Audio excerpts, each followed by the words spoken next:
Салам достор, бул дүйнөнүн картасы. Анан тарыхта мен бир түшүнбөгөн бир жагдай бар да. Мынабул өлкө, мынабул территориясы эң чоң өлкө.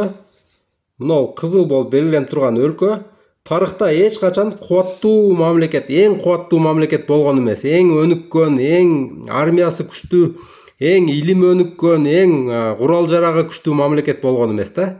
Бирок бүгүнкү күнгө территориясы эң чоң мамлекет ушул. Анан бул жерде тарыхты карап көрсөк, мондой болгон чач өскөн, сакал өскөн, бритваны изобретать кыла элек болсо керек да, ушундай адамдар жашаган да.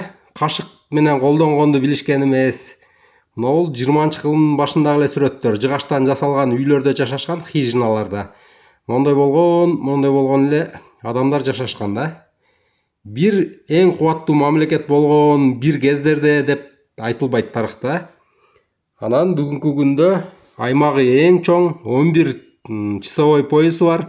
Ушул мамлекет ушинтип жашап атат. Анан кийин мунун жанында болсо, могул жээгинде могул жерде бир нече мамлекеттер бар. Европанын мамлекеттери. Ушул жерде дайым күчтүү империялар болгон, ушул жерде дайым күчтүү императорлор, күчтүү армия, күчтүү вооружение, күчтүү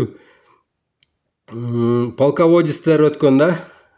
Бири-бири менен 100 жылдап согушуп, жер талашып. Ушундай болушкан. Ылдыйга келип Африканы басып алышкан, бул жактарга келип Индияларды, Кытайдын жакка чейин басып алышкан, Афганистанды басканга чейин келишкен.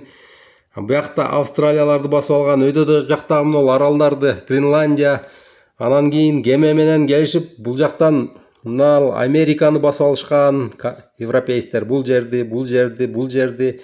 жерден болсо Россияга кеме менен 4-5 километр эле өтүп барса болот эле. Эмнегедир Россияны басып алышкан эмес. Анан ушуну түшүнбөй келем да, мына марш тепкенде жер титиреп кеткен, жаатканда күндүн жарыгын тосуп калган римский легиондор бар болгон, кеме куруп аркы башка континенттерге чейин өтүп жерлерди басып алышкан. Анан кийин эмнегедир могул жерде жашап аткан чала жапайы элдин жерин басып алган эмес. Эмнеге басып алган эмес дейм, силер кандай ойлойсуңар достор?